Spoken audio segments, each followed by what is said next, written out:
This week we are doing Remarkably Bright Creatures by Shelby Van Pelt. I'm Jamie Livingston. And I'm Sarah Lyles, and we are so approachable. All right, so this was way different. This is very different from anything that we've read so far. Yes. I mean, I think it's labeled as a fiction, but I mean, it goes all over the place. I enjoyed it, but it was so different. Yes. So kind of a hard book to label. So what are your 3 words? Oh, okay. Endearing, wholesome, and tender-hearted. Those are awesome words. I love that. I don't have as good of words, I don't think. I have easy and soothing and curious. Oh, those are good words. Endearing, I think, is the word I was looking for. I was like going through a couple different options, but I just felt like this was so easy. Like it was just a feel-good book. Yeah, I agree. And easy not meaning like anything else other than it was easy to read. Yes. Although, I was just telling you, I had a hard time reading this one, maybe because it was so easy. I felt like I didn't have to pay attention, and so I was audiobooking a lot of it, and then I was like, wait, I totally missed stuff. I don't know what was happening, and so I had to go back and open my book and read at night and like catch back up. So I did struggle just because it was so enjoyable. I didn't feel like I had to be a detective and like cluing in on every word. So I was kind of letting it go in one ear and out the other. So I think I actually read this book twice. Well, I mean, the terminology all throughout is super easy to read. It's kind of really streamlined. I think you and I kind of talked about even young as like middle school could read this book. There's no smut. There's nothing really inappropriate. Maybe 1 or 2 references, but they're very minute. Right. It does cover some heavy topics and heavy themes, but I think it handles it with grace. Yes. We're talking about a woman who is aging and having to deal with grief and loss and family problems. Like there's a lot that this book tackles. And so I think it would be good for younger people to read. Right, because it gets it from a different perspective. So even with Cameron, right, even his perspective of his own loss of, just dealing with parent issues. And so him trying to search for a parent and him not being like going the back and forth. I mean, that was really sad to see. And even his mom leaving him was just sad. It just really was unfortunate. Well, I think there really is a storyline for everyone mixed in here. You talked about a different perspective. This book really has a unique perspective because we're hearing from an octopus. I know. What did you think of Marcellus McSquiddles?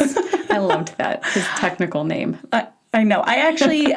It was funny as sometimes when I would read through this, and mind you, I did audiobook it, read it, and go back and forth. If you're listening to the audiobook, it's like this British, I loved that. It made him almost feel like a little bit more, I don't know what it is about the Britain accent. It's like this. He sounded sophisticated. Super sophisticated and like this like well-to-do. And so I enjoyed actually his perspective because it came from so different. It wasn't like he was like talking, but you heard his thoughts. And so I enjoyed it. What'd you think? I thought he was like the cutest old cantankerous and curmudgeonly man. Like those are my words for him. It was hilarious. I also, you would check my search history and I'm again looking up random statistics about octopus. And they really do only live 5 years, like up to 5 years. And so that was one of the things about him that I was a little confused as to how he knew about the tragedy that happened 30 years before. I mean, he alluded to it in that he saw the shoes in like the remains of the person, of Eric at the bottom of the ocean. But like, for some reason, I was thinking he was this like old and wise animal and was there when it happened. But it was really that he just put 2 and 2 together, that it was the shoes and the key and that it was her relative. So that maybe was a little unbelievable to me that this like young and hip octopus was like on the ocean floor solving crime. And I think that's also one of the reviews that I read last week talked about how this person, I don't remember who gave the review, but he was mad because he thought it was going to be about a detective octopus, like solving the mysteries. And there really wasn't a true mystery in this book, but it was feel good. Yeah, it was. I mean, I would say even like Tova, right? Hearing her work at night and really thinking about that, I wonder if his putting two and two together, he heard a lot of Tova because she spoke to the animals. And so those were like her friends. I mean, that's how I saw it. And so to me, it's almost as if she was revealing her feelings or maybe even pictures. It seemed like the octopus, Marcellus, really put together a lot of things that other people weren't able to.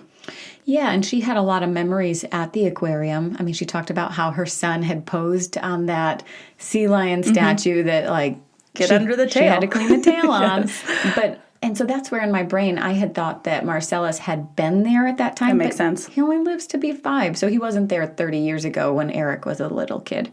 So it wouldn't have even been 30 years. It would have been like 50 years. Because he was 18 when he died. It was right. And fresh she's out 70, of right? high school, yeah. Yeah. But I really liked her working at the aquarium. Just that she's this hard worker, you could tell. I mean, a family of immigrants, clearly, like she had come from Sweden, or her parents had come from Sweden and built this house here on the Pacific coast. What do you think about the setting? I thought it was like small town, charming. It was cute. Again, I thought back to like the small town books we've read. It doesn't compare because it's so different in its own self because of it's revolved around this aquarium mainly. I mean, that's basically most of the setting. But I just thought it's enchanting. Again, I have not been to a small town and I've never lived in one. So knowing all the people, everyone knows everybody. You know, there's Ethan, right? He knows everybody. And when you're new, he knows it. And so it just seems like, is it too good to be true? It's super cute though. I loved it, and I think that was part of it because I love being on the water. And so the fact that everything, like I could feel the ocean breeze as I was reading this book. I felt like I was in that environment, so I very much appreciated that. Did you feel at home? I mean, not with ocean breeze, but water. A lake breeze. Yes. I loved it, and I have always wanted to go to the Pacific Northwest. So this kind of gave me a little taste of it. Yeah. And they said one word, and I have relatives that live there. It was like the county somewhere. And I was like, oh, I recognize that. I have a cousin who lives out there in Snohomish. Yeah. Okay. I don't Sounds know. great. It's another fun native word, I guess. I don't know how they're named out there, but I feel like that was like Native American. Probably. But it just goes to show you that like these places exist, right. And all the other landmarks driving through Seattle.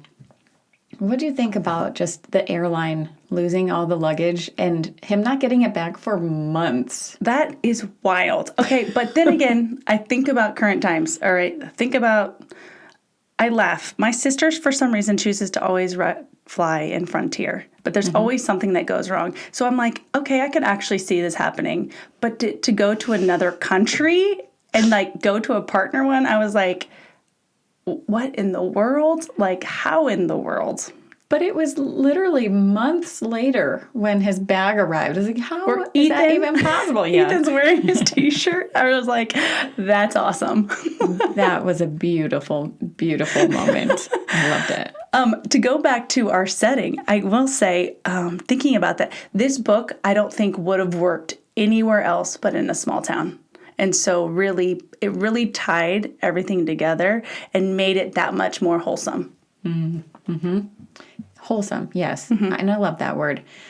So in the very beginning, Tova, has worked there for a while, I guess. And then she has this encounter with Marcellus and ends up with these bruises. What did you think? Like, could you picture those? Like the little sucker marks on his arm? Yeah, I kind of like envisioned what they would be like. But I also would think, like, how did you think that he was trying to hurt her, or do you think he was curious? Like, it made me wonder, like, why is this the first time this is happening? Because she's obviously worked there for a long time. And I'm like, It kind of just caught me off guard because I could just think about little bumps all over her arm or the little circles. Okay, so I Googled it because I have to know. And there was a story that came up, and I believe it was from this summer. There's a lady who went viral on TikTok because her son is obsessed with octopuses, octopi. He went to visit their octopus at their aquarium every day, like religiously. All right. And they get to pet the octopus. Like that's something that aquarium allows. That's like awesome. That's cool. Crazy. Yeah. And so it has always like done the thing where it like will sucker, but like let go. Like that's what the kids get to feel. And that would be very, very strange. I'm picturing one of those like poppers or like kids' toys that like kind of sticks and then you can pop it off and you might get a little ring every once in a while. But then this one time it started grabbing and wouldn't let go. And you're thinking this small child up against this like 60-pound sea monster. I'm picturing it like grabbing the child and like bringing it into the water or something. But it was crazy. This kid had marks and they were these teeny circles and it was like blood blisters, like very almost like those crazy back things I get done. Yes, but small. I was picturing bigger suckers, like quarter size, and they were like teeny. Some of them got a little bigger, but it was crazy. Okay, I'm just curious as we're talking about characters, who was your favorite character? Ooh, that's a good question. I would probably have to go with the octopus, the elephant in the room, just because it is so unique. And I remember we talked about how this was a creative writing prompt that Shelby Van Pelt took and then turned into a book, which I think is really cool. And it was fascinating to see kind of the progression. I feel like he was getting older and wiser and was, I don't know, he had a lot of really funny things to say and like digs at humans and just like, of course I remember you say I'm remarkably bright. But he was. He was. I mean, I saw how intelligent he was. What did you think about him taking treasures? I thought that was funny.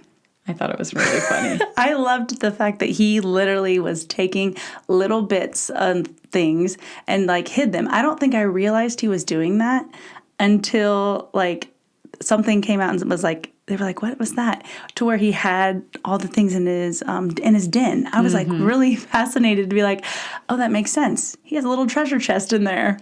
Well, and I wondered what else he had of value. I mean, when he brought the key out, I thought that was a little unrealistic that he had found the exact same key in the ocean. But I thought it was really cool, and I knew it would come back that he would take some things.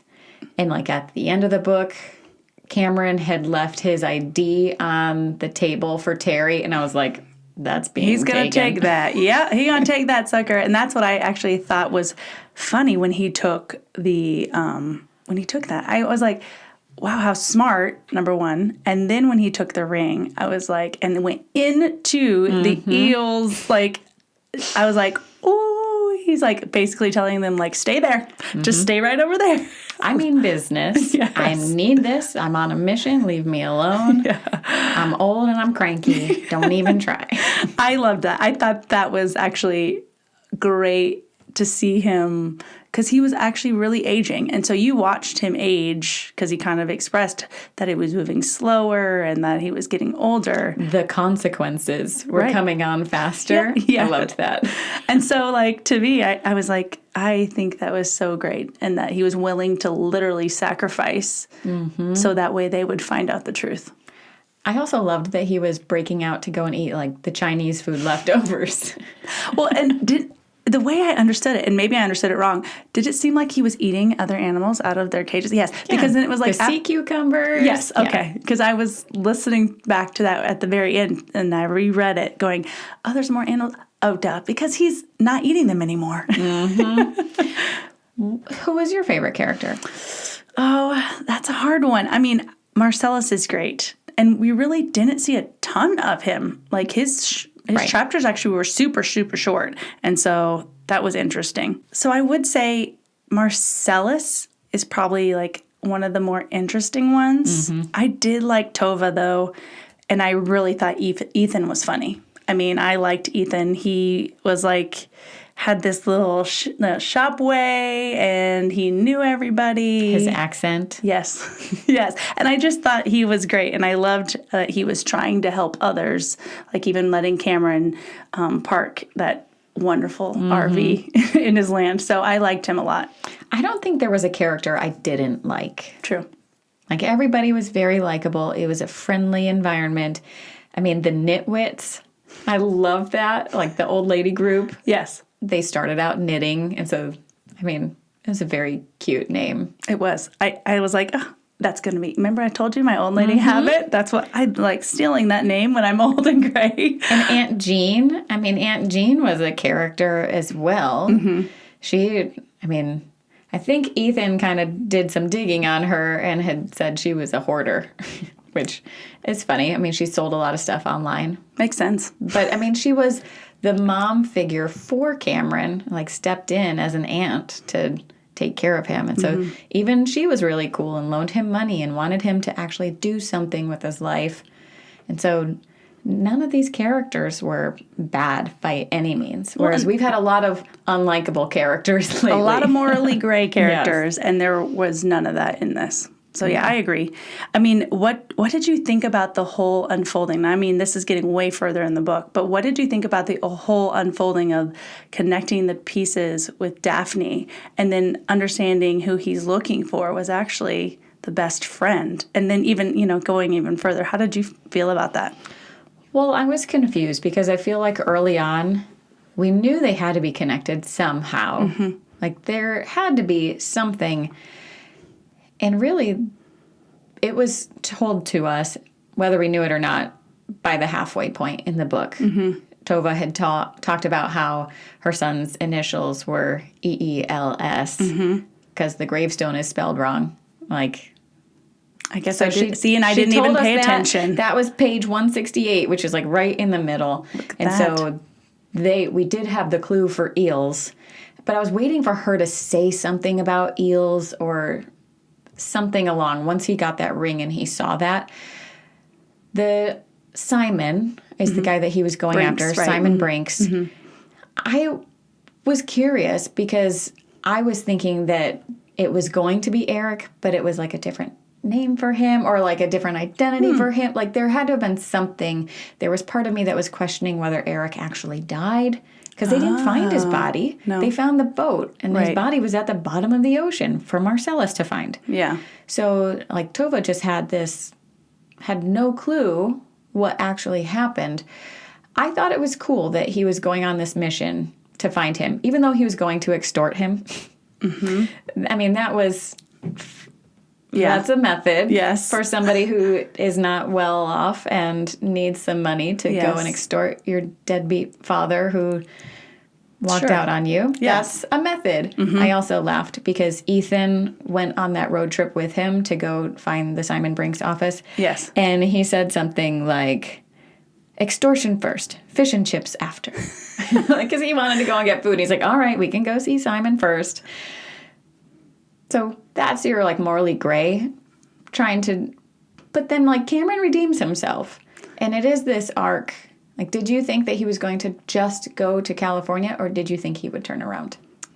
I was, like, back and forth. Like, okay, he feels like he needs to go, but I also was like, I'm not done with this book. There's a lot more chapters left, so there's got to be more to this.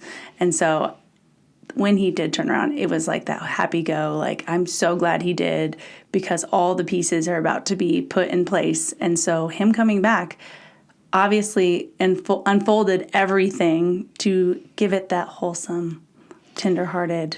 I feel like Simon could have given Cameron more information. Yes. He Instead of just saying, more. I was the best friend, like, did you know she had a boyfriend? Like, and the name of that person, this is who you should actually be looking for. Like, I'm also very curious. I have it down in my questions. Like, what happened to Daphne? Because we're led to believe that Daphne is the person that Avery talks off the ledge. Yes. That's what implied. That's what I implied. Mm-hmm. Could have been somebody else, Could have and been. Tova was just connecting some dots about what could have possibly happened with the boom of the sailboat. Right. But we're led to believe that that was Daphne, suicidal at some point in the last 15, 20 years. Well, Simon goes in to say, he saw her pretty recently. And so he said, she's still using. And so, she got money from him. Yeah. And so, obviously, it was that. And then I'm going, okay, so she's this horrible mother, right, that is going to get money because she wants to just go get her fix.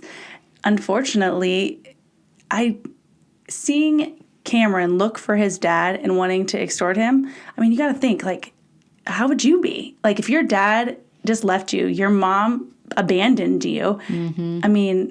I didn't look at that as morally great because I thought about how much hurt he was probably carrying on his shoulders. The other thing was that when Ethan did his little DNA online registry to try to track Cameron for him, he found out that Daphne got married. That was listed, that she married someone with the last, she became Daphne Scott. Oh. So she still exists. She's out there. She and so is that's still where, alive. And I think at the very end, didn't it say that Aunt Jean was going to go find her half-sister? Yeah. So, but I'm they're not sure. trying to reconnect, but at this point, Cameron He doesn't has need her. family. Yeah. He has the best family. Right? Yes. It was so good to see when Tova, I loved Tova and him connecting because it was so just sweet. It was they are the person that each of them needs, especially with Tova trying to figure out, should I go into this retirement home? She already put her house on the market. It was for sale. I was sad that they lost the house. I was sad that she sold the house. I was hoping that she would have stayed in it, but she didn't, and that's okay. But then for them to have this happy moment together was very, very sweet. Yeah, that was sad that she didn't stay in the house, because then I thought that he would get the house and it would still be this family heirloom because her dad or grandpa built the house.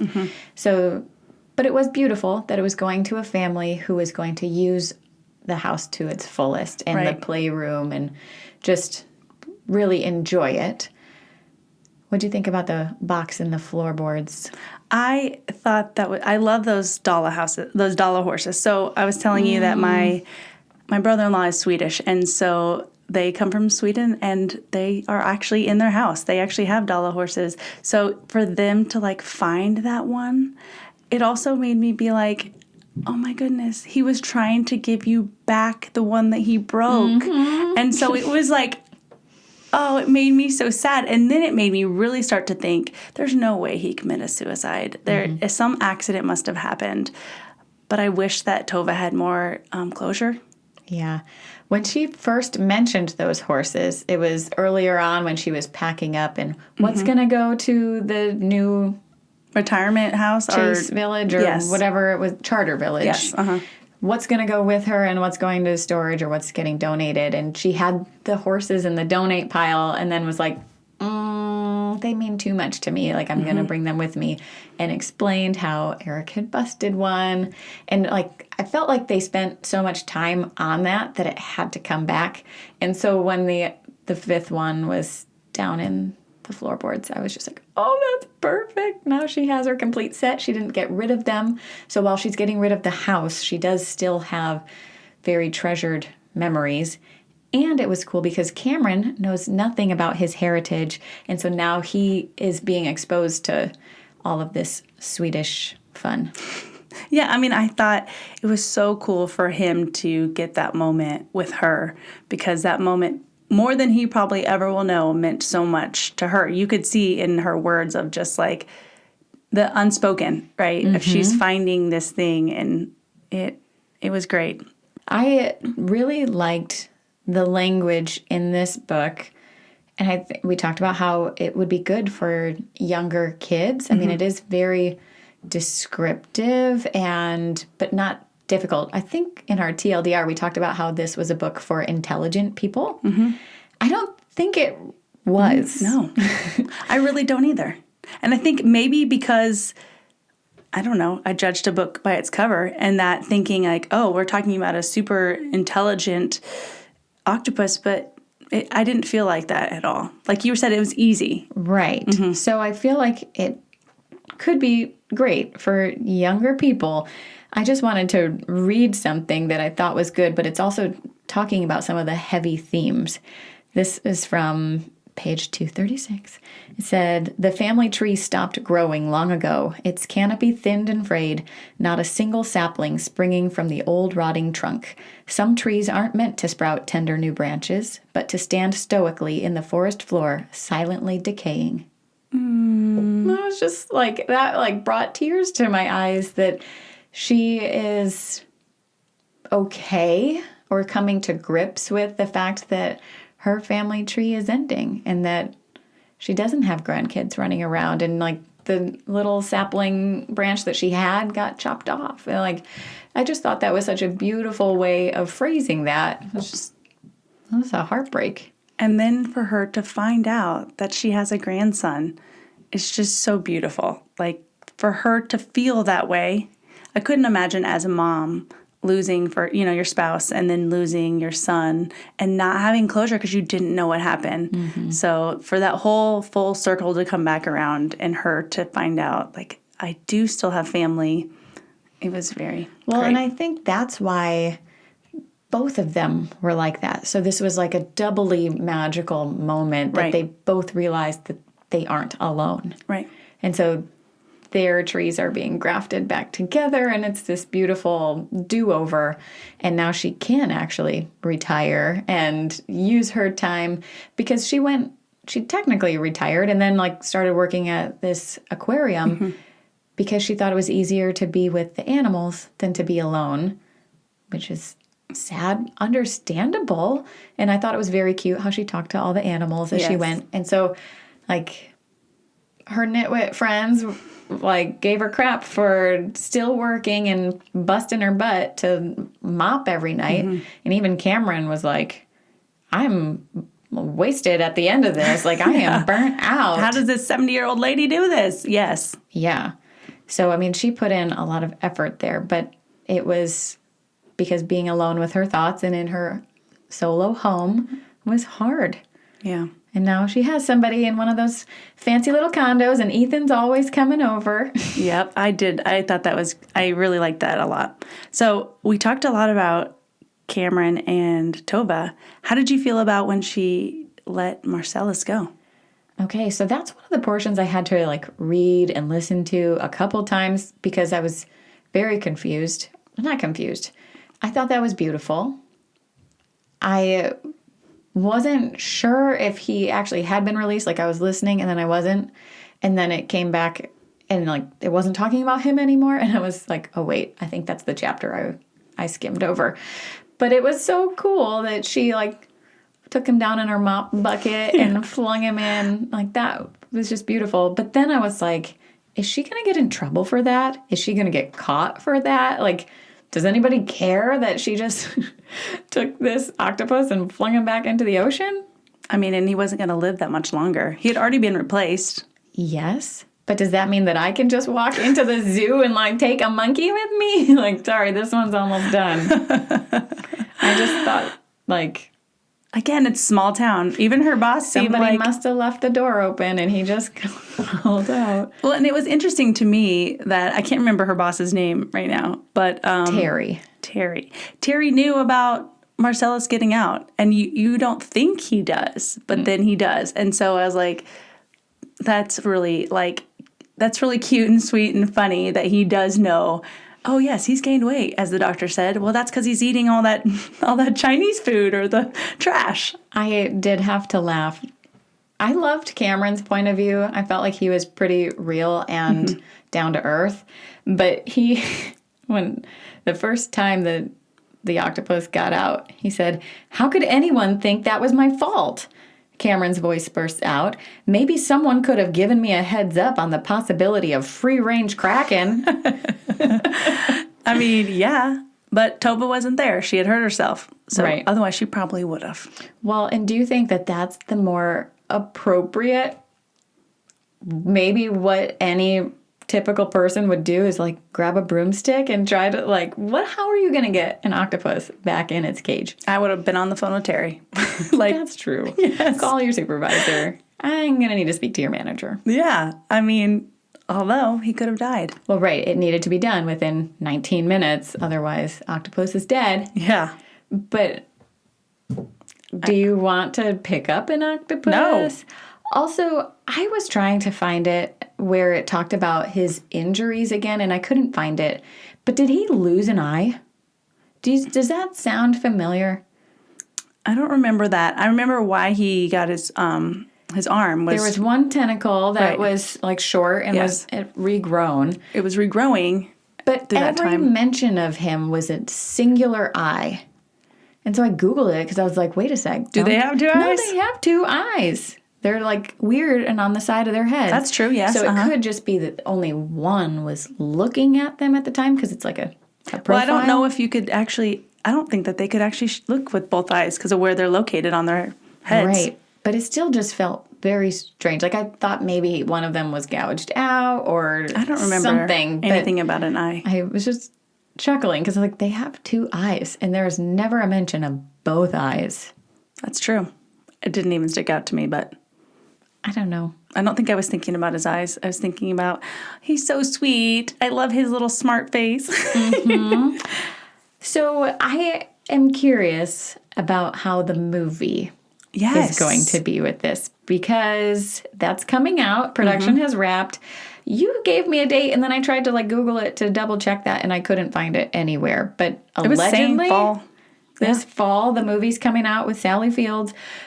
But it's supposed to be like a real octopus. Although You can't train maybe them. it was all CGI octopus. Maybe. But that's one thing. We can talk about this book cover because I don't like it. It's very childish. It's very childish. And I feel like it does a disservice to Mr. McSquiddles. Marcellus looks like a cartoon, and I think that if you saw a real octopus, I would think he was more intelligent. I don't know. I mean, it is very peaceful and soothing, which are the words that I likened to this book. So I get it, but Right. I also you don't see any of Tova. Right, no. What do you think of the cover? Like I said, it's just very infantile, I guess I'll use the word. It's very young, almost would look like a children's book. I didn't hate it, but after reading the book, I don't think it fits the book. And it's heaviness and its wholesomeness, it doesn't fit it to me. Right. I don't think it needs to exhibit more realism. Yes. Yeah. And that is why I probably never picked this book up. I've seen it on the list of people loving it, and I'm like, what, the octopus book? I don't understand. And so I don't know if a different cover could help or sway more people to pick it up, but I enjoyed it. Yeah. I mean, it was so much different than I thought. Like we said, it was not what I expected. Okay, so I think we can kind of go into our ratings after that because that was something that I don't know that it turned me off, but it didn't pull me in. Yeah. The cover wasn't as intriguing. The premise and that we were going to hear from an octopus is what drew me in. And so for this book, it's not like anything that we have read, and it's even the category that Goodreads gives it was a strange name. I don't even remember what it was because it's contemporary something fiction. I don't know. But I would recommend it to people. I wouldn't not recommend it. This should be on a read list, and this could be a fun one to read with your child or read out loud. I don't know. There might be some questionable things. Think teenager. I think because I enjoyed it and because it was just this easygoing book, and I will say the audiobook is very well done. The voice actors are really good and really draw you in. The accents are really good. The old lady's voice is really good. Like, that's a key part of this. So whether you're reading it or listening to it, it's a good experience. I think just because it is so out there, I go with like a 4.4. All right. Like, it's good. I don't think I'm going to rave about this one as I would some of the other ones. But it's still really good. And the fact that it's wholesome, like you said, I will rank that higher any day. What do you think? All right. Well, you're right. It is not like any book that we have read. And it really is way outside of my norm. It's even like way outside of my comfort zone in a way of like, all right, we're getting a little like fantasy almost because it's an octopus talking. And so, not really talking, but you hear his thoughts. And so we don't ever hear animals' thoughts. So it was very interesting. I loved the wholesome and just feel good. Like, to finish a book, it's been a little while since I finished a book and gone, I loved the way that ended. You know, it was more than just like a rom-com or even like, I mean, even better than a Hallmark movie. And so it ended with that sweet, endearing, everything was written well. I think that she did really well with her language. Of course, there was little things, but I imagine with every author, there's little things that are hard to understand how they wrote it, the way they wrote it. But I think to understand it for young kids, like you said, read it with your kid, like a middle schooler. It would be a great TBR. For me, I give it a 4.4. Okay. I thought it was great. I think that I would say to younger kids, read this book. It has a lot of good ways that you could help other people, understand other people, and know that there's other point of views to things. And people are going through tough things. Right. It tackled a lot, and I felt like Cameron seemed younger. Like, he was 30 in this book, but I would have put him like 20. Right. 18. He seemed a lot more like a 20 college kid because he hadn't figured out life. And so I think that it really tackles a lot of those struggles. And I really did love that it was not a love story, a traditional love story, because it is a love story. Right. It's that grandma-grandson love, Yes. and that's beautiful. And as somebody who no longer has any grandparents in this world, like, I love that. I'm grateful that he was able to reconnect and experience that. Yeah. And that she was able to give that for the first time. I agree. It was great. I recommend this one for all ages. Yeah. Okay. Well, I think for this one, we can just keep reading and no ranting. Yes, I agree. And remember that you're so approachable. Can you hear Oh, yourself? I'm going to turn those off. That's funny. The what? Oops. You hear the metronome? No, now I do. I didn't at first until you said that, and then I tuned into it. Yeah. I tuned it out. We don't need to stay on pace. We don't need to stay on pace. Okay.